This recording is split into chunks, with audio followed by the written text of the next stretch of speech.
ఈ 5 భూతాలు ఏవైతే ఉన్నాయో వీటిని మహాభూతాలు అంటారు, పంచమహాభూతాలు.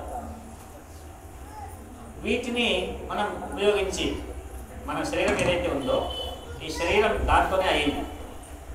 మన శరీరం నిర్మించబడినది ఈ పంచభూతాలతోనే. ఈ జగత్తు ప్రకృతి అంతా ఉన్నది ఈ మహాభూతాల ద్వారానే ఉంది. వాటిని ఉపయోగించి మనం ఆరాధన చేస్తున్నాం అన్నమాట పూజలో. మొదట్లో ఏం చేస్తారు? పంచోపచారం. ముఖ్యంగా ఈ ధ్యాన శ్లోకాలు చెప్పినప్పుడు ఒక చిన్న మనసులోనే పూజ చేస్తారు. లం పృథివీ ఆత్మనే నమః గంధం కల్పయామి. గంధం మొట్టమొదటిది గంధం. 5 ఉపచారాల్లో మొదటిది గంధం. గంధం ఇప్పుడు పృథ్వీ ఉంది. పృథ్వీ యొక్క గుణం ఏమిటి? అది దాని గుణం గంధం. గంధం అంటే వాసన, సువాసన. ఎక్కడో వర్షం వస్తుంటుంది, వర్షం వస్తే ఇక్కడ మనకు సువాసన వస్తుంది. ఎక్కడో వర్షం పడుతుంది అంట. అది పృథ్వీ యొక్క గుణం, అది గంధం. ఆ విధంగా అది ఆ గంధాన్ని మనం ప్రతీకగా చందనాన్ని సమర్పిస్తాం అన్నమాట. ఎందుకంటే చందనంలో సువాసన వస్తుంది కాబట్టి చందనాన్ని పృథ్వీతత్వంగా మనం సమర్పణ చేస్తాం. రెండవది ఏది? పుష్పం. పుష్పం నేల నుంచి పైకి వస్తుంది అన్నమాట.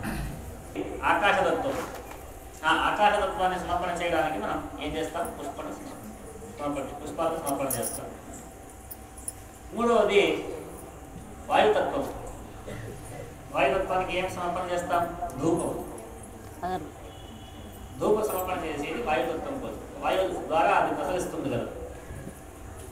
నాలుగవది అగ్నితత్వం. అగ్ని అంటే దీపం.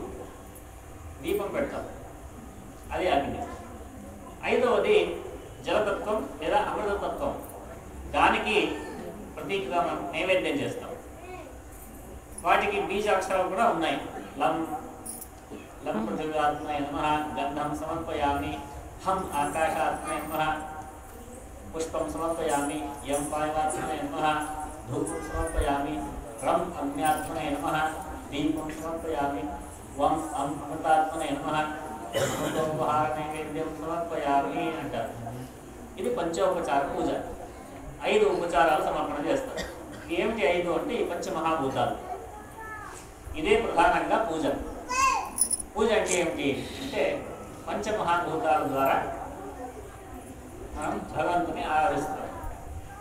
కానీ దీనికి వెనక ముందు కొన్ని యాడ్ చేస్తే, ఇప్పుడు ఎవరో పెద్దలు ఇంటికి వస్తారు, వస్తే రండి రండి అంటారు, కూర్చోండి కూర్చోండి అంటారు, కాలు కడుక్కుంటారా అంటారు, నీళ్ళు కావాలా అంటారు, స్నానం చేస్తారా అంటారు. ఈ విధంగా భగవంతుని మొదట ధ్యానం చేస్తారు.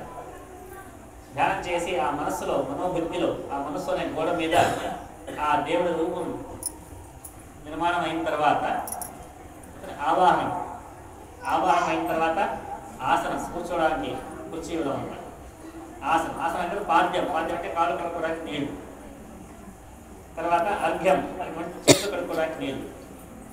ఆచమనం అంటే తాగడానికి నీళ్ళు. దాని తర్వాత ఏంటి? స్నానం. ఆ స్నానానికి కొంచెం పంచామృతం అది జోడించి కొంచెం పెద్దగా చేసుకుంటారు. స్నానం అయిన తర్వాత ఏంటి? వస్త్రం, ఉపవీతం, ఆభరణాలు, చందనం, పుష్పం, ధూపం, దీపం, నైవేద్యం. మధ్యలో అష్టోత్తరం జోడించేస్తాం అన్నమాట. పుష్పాలు అయిన తర్వాత ధూపానికి ముందు అష్టోత్తరం జోడించేస్తాం. ఈ విధంగా అభిషేకం, అష్టోత్తరం, మంత్రపుష్పం, ఆరతి ఇవన్నీ జోడించేస్తాం అన్నమాట. కానీ ప్రధానంగా 16 ఉపచారాలు ఏంటి అంటే ఆవాహన, ఆసన, పాద్యం, అర్ఘ్యం, ఆచమనం, స్నానం, వస్త్రం, ఉపవీతం, గంధం, ధూపం, దీపం, నైవేద్యం, తాంబూలం, ప్రదక్షిణ, నమస్కారం. ఈ విధంగా 16 ఉపచారాలు. ఇది పూజ అనిపించుకుంటున్నాం అన్నమాట ప్రధానంగా. ఇది చేస్తే పూజ. ఇది కాకుండా వేరే ఏదైనా జరుగుతున్నట్టు అది పూజ కాదు. ఇది ఇంత బేసిక్ని మనం గుర్తుంచుకోవాలి. ఈ రకమైన ప్రశిక్షణ అనేది ఇటువంటి దేవాలయాల్లో జరగాలి. పూజ చేసే విధానము నేర్చుకోవాలి. ఆ పూజ వెనక ఉన్న తాత్విక అంశాలను కూడా నేర్చుకోవాలి.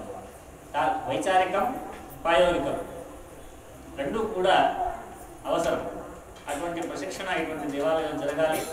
దానికి ఈ దశమానోత్సవం ఏదైతే జరుగుతుందో అదే నాంది అవ్వాలి అని మేము ఆగ్రహిస్తూ మీరందరినీ ఆశీర్వదిస్తూ మా మాటని ఆపుతాం.